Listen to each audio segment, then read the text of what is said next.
What's the most passive-aggressive thing you can bring to a Thanksgiving dinner? A few years ago, my cousin's family invited me over for Thanksgiving. I had always been close with my cousins growing up, but as we got older, family dynamics shifted, and a lot of the old tension started bubbling under the surface. I decided I'd go because, well, it was Thanksgiving, and I didn't want to be the weirdo who skipped out on family dinners. I had a running feud with my Aunt Karen for years. It wasn't anything serious in the grand scheme of things, but she had a way of making little comments that got under my skin. Every time I brought a dish, she would find something wrong with it. Too sweet, not enough salt, or my personal favorite, you didn't follow the recipe properly. I knew she liked to feel like the arbiter of taste, the person whose opinion mattered most. That year, I decided I'd have a little fun. I made the dish I knew she would critique the most, pumpkin pie. But I didn't follow a single traditional rule. I substituted sugar with maple syrup, added a hefty amount of cinnamon and nutmeg, and used a graham cracker crust instead of the usual pastry. I deliberately made it look like the kind of pie that might have been ruined in someone else's eyes, just slightly off from the classic golden brown expectation. When I arrived at my cousin's house, the table was set beautifully. Grandma's old silverware was polished, the turkey was stuffed and roasting, and the mashed potatoes were fluffy and buttery. I handed over my pie to my mom, who gave me a wink. She knew exactly what I was doing, having endured Aunt Karen's critiques for years herself. I smiled quietly and said nothing,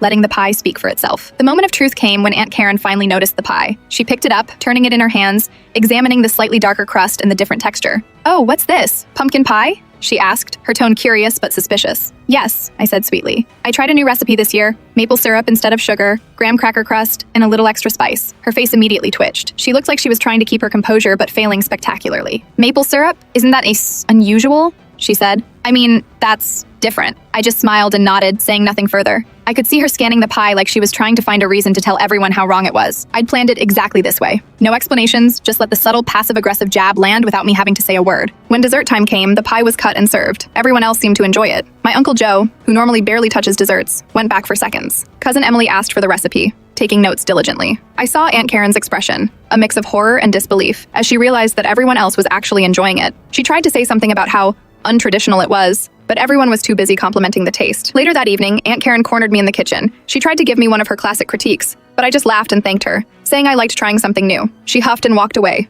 clearly frustrated that her usual critique didn't stick. The entire night, every time someone mentioned the pie, I caught little glances from her. They were a mix of, "I told you this would be wrong," and "Why isn't anyone agreeing with me?" I quietly enjoyed every second of it, silently savoring the small victory that came from something as simple as a pie. By the end of the evening, the pie was gone, and Aunt Karen had gone silent on the topic, clearly defeated. Everyone else was happy, laughing, and full from the meal. I walked out with a grin, knowing that I had managed to be perfectly passive-aggressive without anyone noticing my little maneuver, besides the one person who needed to notice it the most. Years later, I still remember that Thanksgiving as the one time I quietly outmaneuvered Aunt Karen without saying a single word. The pie, the subtle tweaks, and her little internal meltdown made it one of the more memorable family dinners.